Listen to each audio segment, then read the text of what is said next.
We're back on To Your Health on News 12 New Jersey, as local news gets. I'm your host, Dr. Bruce Bonanno. When most people hear about psoriasis, they think of itchy, red skin. But that's just the tip of the iceberg. It's an immune-mediated genetic disease manifesting in the skin and or the joints and can certainly affect a person's quality of life. Joining me now is Dr. Robert Nossa from the Dermatology Group with offices in Verona and Riverdale and Wayne area. Bob, welcome to Your Health. Bruce, thank you for having me. Now, psoriasis. Some people, have seen the commercials on TV, have a friend or a family member that might have psoriasis, and they don't know much about it. They just might think it's just an itchy, red skin that we talk about. But what is psoriasis? We mentioned that it's immune-mediated. What does that mean? Well, basically, psoriasis is an immune-mediated disease that can manifest in the skin and the joints. And the manifestations in the skin can present, as you mentioned, with red scaling plaques, can involve just a small body surface area, or can involve a tremendous amount of the body surface area, where it can be very incapacitating. As far as psoriatic arthritis, you can actually have joint changes that can lead to deformation of the joint spaces and the actual bone. That can be very painful, discomforting, and limiting as far as your daily routine. And that's not easy to notice as obviously a skin lesion. When you see somebody having a skin problem as compared to a joint problem, they might just have pain. Well, that's correct, and a lot of patients actually fail to see an association between the psoriasis that they might have and the joint pain that's associated with it. Now, you said immune-mediated. What does that mean? Well, if you break it down at a cellular level, there's a specific cell called a T cell that can release very specific cytokines, very specific proteins that stimulate the skin to start reproducing faster than it should.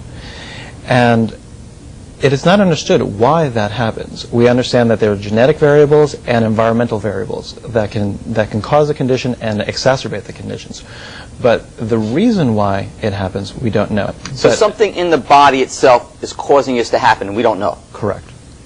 Now, I mentioned how it comes out. Is that the typical, is it a red scaling when we're talking about the skin disease? There are several subtypes of psoriasis. There's classic plaque psoriasis where you can see large, red, well-delineated scaling plaques. You can have guttate psoriasis where you have several smaller coin-shaped patches.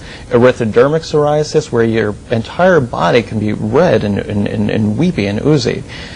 And of a few other very uncommon subvariants. What ages typically appear in a person? Is it birth? Is it young childhood, adulthood? It's thought that psoriasis has a bimodal peak.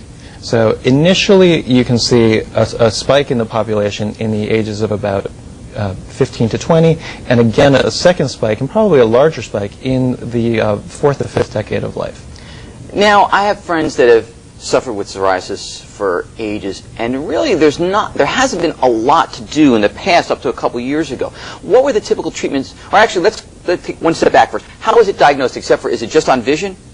And generally it is a clinical diagnosis. Most dermatologists would feel very comfortable to see a plaque of psoriasis and make the diagnosis.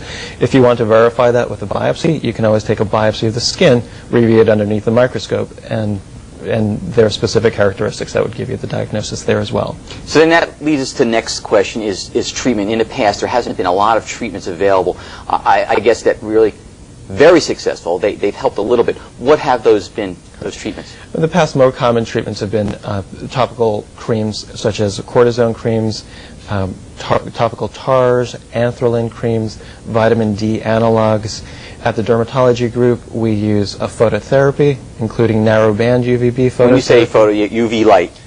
Exactly. Ultraviolet light in both UVA and UVB range. And there are systemic medications that can be used. Usually the medications do have side effects, however. Methotrexate and cyclosporin, which are medications that are used for chemotherapy, can be used to control psoriasis, but they do have a high side effect profile. Now, it's winter time. Is it characteristically, do they have a worse cases during the winter as compared to the summer? We talked about UV light. Does that help because it's during the summer? Often patients do improve in the summer because ultraviolet light, in most patients, will improve the condition. In some patients, it can worsen it, but for the most part, you can get improvement in the summer. Which leads us to the big component of right now. What we want to talk about is this new treatment, numerous treatments that have come out that have just, I guess, helped psoriasis tremendously. What are these new treatments? Correct. The concept is immunomodulatory therapy for It's a long word. It is a long word, but it's an exciting concept. As I mentioned earlier, psoriasis is an immune-mediated condition that is understood very well. There are specific cells that are involved and specific proteins that are released that cause the psoriatic plaques and that cause the psoriatic arthritis.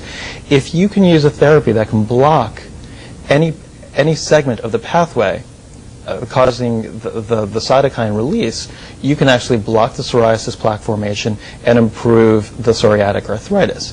And what these medications are, they're, as you might say, they're smart bombs. They're very specific as far as the targets go. They target specific receptors or specific proteins that are being produced to block those proteins so that the psoriasis doesn't form, yet it doesn't really have an impact on other bodily organs. So the side effect profile is generally very good. Which is what we always like to see in a medication, is very specific to that disease. Correct. You want it to work well, but at the same time you want it to be safe. Now, what are some of the names? I mean, since we've mentioned what these are, what are the names so people can get used to them? The three medications that are actively being used are Enbrel, which has had FDA approval since 1998 for rheumatoid arthritis, and has presently had FDA approval for psoriatic arthritis, and may, in the not-so-distant future, develop FDA approval for psoriasis. There's Raptiva that recently developed FDA approval for the treatment of plaque psoriasis, and Amaviv, which has also recently developed FDA approval for the treatment of psoriasis. Now, one of the big differences is these are all injections. Correct. As compared to what was previously creams, lights, etc. So, how are they given? Are there any differences in how they're given? There are some subtle differences. They're all injectable medications. They're all injected either once or twice weekly. Amaviv is injected in the office by the physician on a weekly basis for 12 weeks. So the patient will actually come into the office for the 12 treatments, and then after the 12th week, they stop treatment. And generally, there can be remissions that can last anywhere from 3 months up to a year. Okay. Both Raptiva and Enbrel are medications that are injected at home by the user either once or twice a week. So for the less squeamish? You'd find it amazing. Patients are always concerned about injecting themselves, but after some simple training, they all feel very comfortable doing it. I guess one question that, of course, everybody's going to have is this, how expensive is it? Is it covered by their medical insurance? That's a very valid question. At the Dermatology Group, we have been able to contact the insurance companies, and we have been able to get pre-approval for the medications. Medications are new, and it's taken a tremendous amount of research effort, billions of dollars in research effort, to bring these to market. So unfortunately, they are expensive medications. A year treatment with any of these medications can cost anywhere between $10,000 and $20,000. But the quality of life that the patients get through this treatment is uncomparable. So that's the big thing. They're going to get a big improvement in treatment. Absolutely. Now, where can people get further information? Do you have a phone number or a website? Sure. They can log on to our website at thedermatologygroup.com. They can call our office at 973-571-2121, or they could contact the National Psoriasis Foundation at psoriasis.org. And they can connect to that through our website at www.news12.com. Dr. Robert Nossa, thank you very much for that information. Bruce, thank you for having me.